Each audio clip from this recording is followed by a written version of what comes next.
Hey guys, so we are here. Excuse my haircut actually. I couldn't find any more barbershop that's open because of the ACQ. But we are here in Ermita with Mawafi. So I'm testing out this Philippine Airlines. But before that, let me just shoot some hoops right there. We're doing this drive-through swab test. So there's only like 4 cars ahead of us, and it only costs 3,300 pesos, 3,300 pesos compared to the ones coming back here sa Philippines, which is 4,000 pesos. Little bit cheaper but still expensive, but that's the cost of traveling nowadays. So this is not episode 1. This is my return trip, the start of my return trip to Canada, and then wifey is gonna follow in about a month. Okay, so somebody just walked to the window. Hiningi lang niya yung copy of your passport, so electronic copy is okay. And then copy of the QR code that you have presumably have done a few days ago, because within 5 days, so 2 days na lang yung flight ko. And then ano ba yun? Payment. So payment you can pay online. Once you get your QR code, there is a link. I'll post it on here. There is a link on that email where you can prepay your swab test online, so you don't have to do it here. Avoid contact as much as you can. You know what else? Ticket. And then your ticket. So if your flight was rebooked or reaccommodated, you just need to show that actual email that was sent by Poul. You don't have to show the original ticket anymore, because that will show a different date. They're more concerned about, is your flight moved or not? I wanted to tell them, you tell me, because I don't know. I've been trying to call every single day, but Philippine Airlines doesn't have any answer. I do understand the government is putting like restrictions to all the flights coming in, but it's not helping out the passengers. You know, you have to make a stand. 4 days, 5 days before the flight, make a decision. Don't wait until the last 24 hours, because even today we're doing the swab test. There's still a possibility my flight will not push through on April 8th until I get to the airport, I guess, or maybe 12 hours before or 24 hours before. So, and when I checked Pal's Facebook, I stumbled upon passengers asking for updates. Their response is very generic, like this, which is useless. I followed the instructions, and here it is on the screen. There's still no definite confirmation or cancellation. So, Pal, please be better. that's the risk that I'm willing to take, because it is what it is, and that's the new norm of traveling. It's more expensive. Yeah. So Jonica is about to go through the same thing. So we're doing a dry run today. So if all of you wondering why we're not traveling together, we wanted to, but circumstances are not the same anymore. If this was a COVID-free world, then obviously yes, she would have been in Canada already 6 months ago. So that it is what it is. Also, wifey just reminded me, I think she is going with Japan Airlines, so she might not be going here anymore. So if you are traveling with other airlines, this is only exclusive for PAL. So if you're traveling with Japan Airlines or ANA, you don't have this luxury, because it's a little bit cheaper. 3,300 is the cheapest I can find. I think Chinese General Hospital is about 5,000, something like that. 5,500. Sir, may natanggap po kayong cancellation? Sa email sa SMS. Kasi doon po papasok meron. yung result. Yan. Bali, expect nyo pa ba mamayang gabi ready may result? Okay, sige. Tapos papunta na po yung magsasolve sa'yo. Okay, thank you. So, like I said, yung walk-in, if you're doing a walk-in instead of the drive-through, you have to sit under the tent, under the sun. So if it's raining, then you have to consider that as well. And there's no price difference for walk-in or drive-through. So if I were you, if you have a car, the relatives who can drive you, then you can just go. Sir, Paul po. Yes. GoPro. Yes. Saan po ang biyahe niyo, sir? Vancouver. Sir, bali po RT-PCR swab test po kayo. Mm. Sa pauna sa lalaman, tapos sa magkabilang butas po. Okay. So, open mo lang po. Saan po na ba? Transfer po ako. Another one. Okay na po. Result sa email na lang po. Okay. Salamat. Ching na ba ako? Sarap.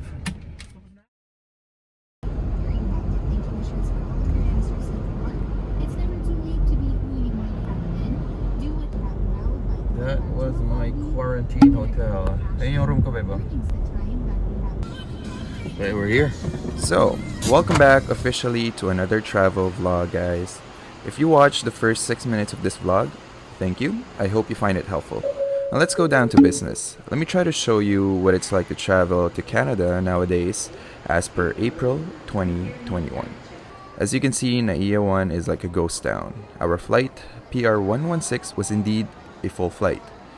Having done the online check-in, which I still wonder why so many passengers are either unaware of this service or just opt not to do it.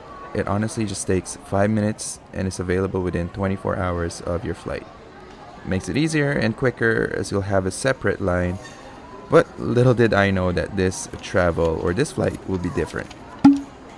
Now, what you'll need to show at the check-in counters are the BOI form, Bureau of Immigration form, 2 health declaration forms which will be handed out upon entry in the terminal, your negative test result, either online or paper, ArriveCAN ticket, I'll show you the screenshot from the app here, hotel booking from your email, although this wasn't really thoroughly checked, more on this later, and your usual passport, of course. If you have more questions about this, let me know in the comments. It also seemed that some passengers were just completely unprepared, which is unfortunate because with so many cancellations, the next flight could be not for the next 2 weeks. I'm advocating that we try our best to be responsible passengers, not only for yourselves, but also for your co-passengers. This is the primary reason for the long queues at the check-in counters. Honestly, it should only take 10 minutes to drop your bags and get your boarding pass, which was the case to myself. This is even with an extra step of paying an excess baggage. So as long as you have everything prepared with how the system is designed now, the process should be quick and seamless. The most important thing that I noticed was there were a handful of passengers that were denied boarding. Yes, they got kicked off the flight. The reasons vary from incorrect swab tests and no hotel bookings. Just a quick time-lapse intermission before I head to the gate since the check-in process took almost 2 hours. The online check-in defeated its purpose. So, let's carry on. I'll elaborate more on the swab test as I overheard varying situations that happened that resulted to the denial of boarding. From using an unaccredited lab for the swab, wrong type of testing, not the antigen please, it's the RT-PCR, the more expensive one, and lastly, falling outside the 72-hour window. Please be careful on this. If your flight is at 7:40 p.m. on April 8th, the earliest you can be swabbed is at 7:40 p.m. on April 5th, not 5 p.m. on April 5th, which was the case for that one passenger. I had done the test on April 6th and got the result just 15 hours later.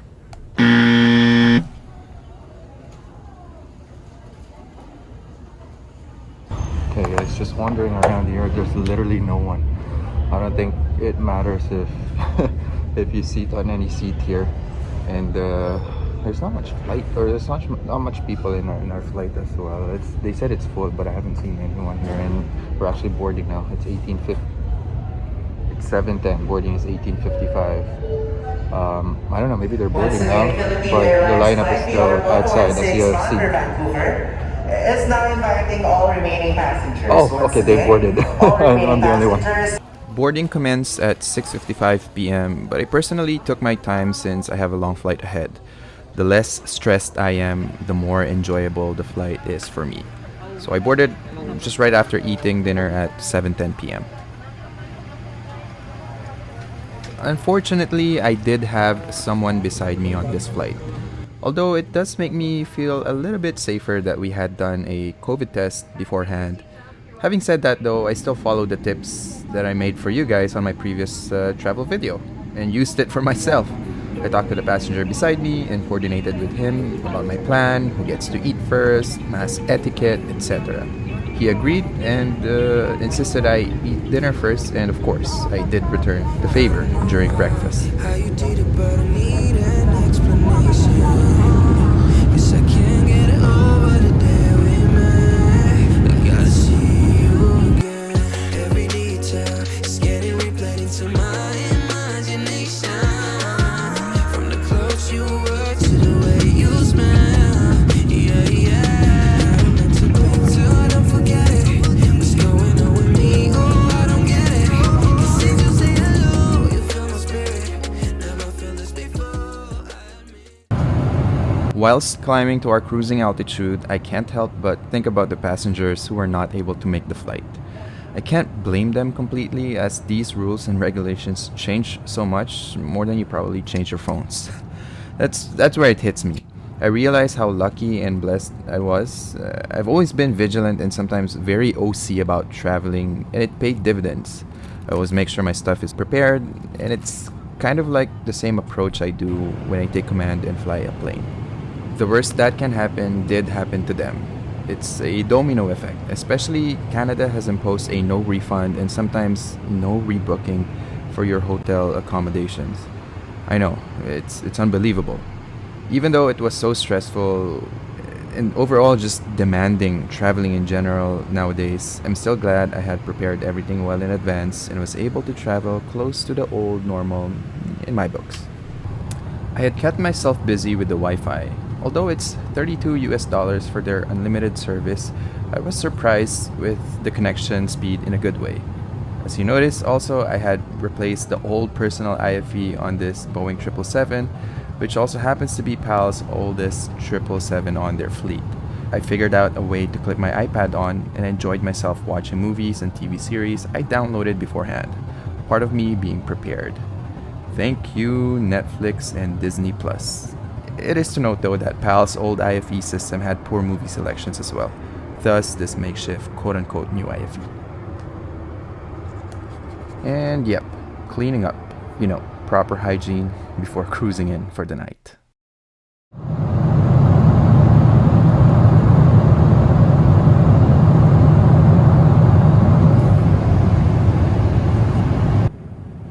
I got woken up about 4 hours later, and when I peeked outside, it's almost as if the timing was so perfect. The aviation gods treated me with this gorgeous view of Alaska near Cold Bay. Correct me if I'm wrong, but I believe the mountains you see here is the Trader Mountain and Mount Hag? How do you say this? Also called Pavlov Sister? I don't know, I'm just using Google Maps here.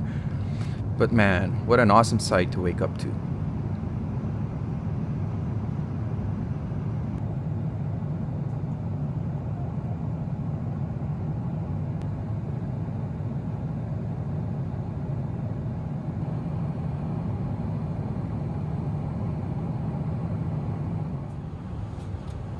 Breakfast commenced about 2 hours prior to landing. Typically, they serve breakfast on these long-haul flights about 3 hours prior. But I guess because we have such a short flight, 10 hours and 35 minutes to be exact, they opted to give us extra 30 minutes of rest.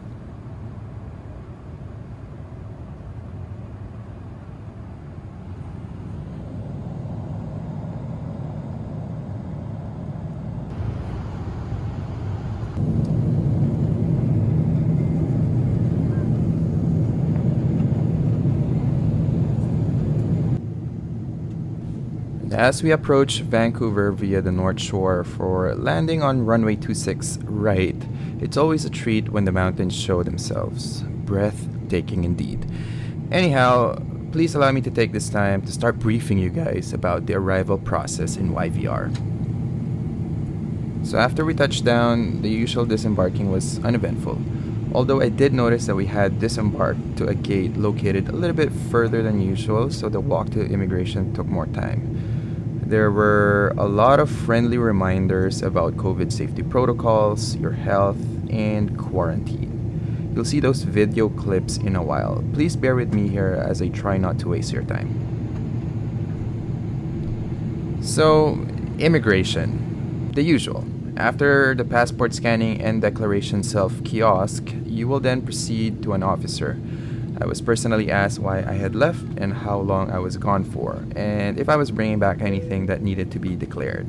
They will also verify your pre-departure COVID result, ArriveCAN ticket, and hotel booking. Moreover, a short briefing about the quarantine was presented, and they really emphasized the penalties and fines if a person decides to violate this. Ladies and gentlemen, for your information, all passengers entering Vancouver shall be undergoing customs and immigration checks through the primary inspection kiosk. After processing at the primary inspection kiosk, please proceed to the CBSA counter for clearance. All passengers are required to have their passports ready for inspection upon deplaning. You must declare all currency and monetary instruments totaling 10,000 Canadian dollars or more. Failure to do so can result in penalties, seizures, and prosecution. Okay, so let's carry on. It is to note that even though there was only our flight that arrived at the time, the queues still took longer than usual. I presume because the officers needed to ask more questions nowadays, new normal. And as we line up for runway 26 right here, you'll also get a view of my home airport where I work, Boundary Bay. Can't say I missed it. Anyhow, my time with the officer was brief. It probably only took 3 minutes as I had nothing to declare and promptly showed what was being asked. I then proceeded to pick up my check-in items, my 2 boxes and my luggage. And to my surprise, while waiting for those, I was casually approached by an officer to verify my customs declaration. This step is usually done by the doors near the exit. But I guess since we are under this more stringent traveling norms and perhaps they just have more time and no one to talk to, my screening awkwardly began at the carousel whilst my eyes were half focused between the officer and my bag. I found that pretty funny. They were more engaging for sure. He had began the conversation, sort of breaking the ice by asking if I was a pilot because he saw my Airbus lanyard. It was his lucky day, so it was the elephant in the room, but he followed up if I was, laid off. I told him no, not quite working the airlines just yet as I am working as a flight instructor. He thought it was cool. We spent the next 3 minutes just talking about my trip. He was getting to know me. And take note, yes, I couldn't keep my eyes straight because I don't want to miss my luggage and my boxes. But then he switched gears and confirmed the ticket the kiosk printed for my declaration to make sure I was truthful. I responded soundly and he left me with no issues. Okay, so please do not bring any prohibited items, especially food products, to avoid inspection, hassle, and penalty fees. Traveling so stressful nowadays, if you can eliminate and mitigate this, then at least you can make your traveling experience a lot more pleasurable.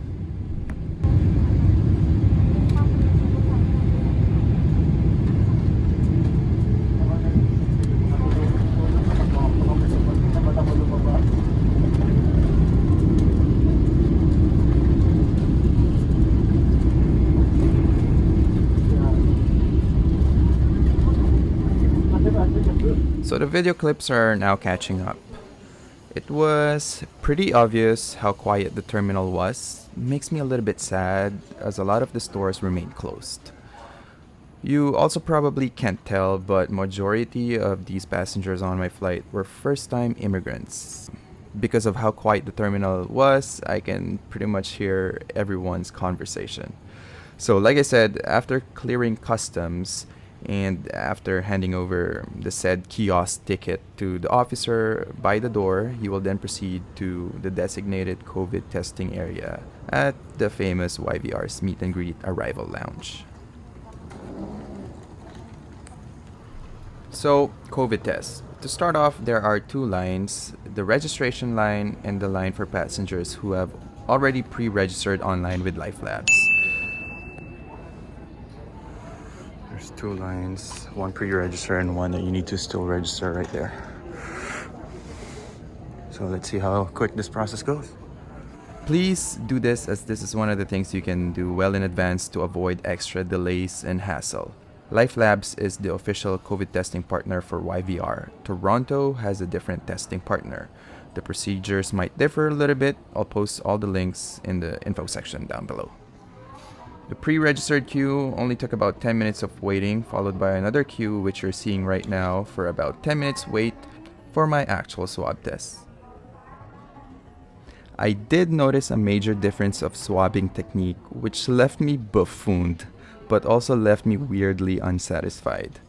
The technique is literally just swabbing the hairy portion of the nose. The cotton does not even touch the ball of the nose. They do the circle motion like you see in the video, but it does not go deep. That's what she said. Damn it! But yeah, I personally did not feel anything compared to the ones in the Philippines. I even became a little concerned if that was the correct technique, as I might have an inconclusive result. But then it occurred to me that these guys are professional medical workers, so I'll leave that up to them. After the swab test, you'll be met by now who I know as awesome pilots. They were unfortunately laid off because of the pandemic, but now working as YVR staff temporarily for COVID testing, I presume. Hats off to them. He handed me over the COVID testing kit for my 10th day of use. You'll then follow the instructions, set up a video call with the nurse, and safely ship them to a lab. More on this on a separate video. All in all, it took me 2 hours from touchdown to getting out of the terminal. And the hotel booking wasn't checked thoroughly, unlike arriving in the Philippines. So I was just then quickly ushered to a taxi, and off I go to my hotel. Okay guys, so we just arrived here, Sandman Airport Hotel. We are 20 feet away, so don't give me for that. But I'm dropping off the boxes. The hotel allowed for it, so I'm just bringing my luggage. 3 nights here, work, edit. Alright. Like going to jail. Okay, I am finally here. What a day of traveling. Okay, let's open the window and see what kind of view we have.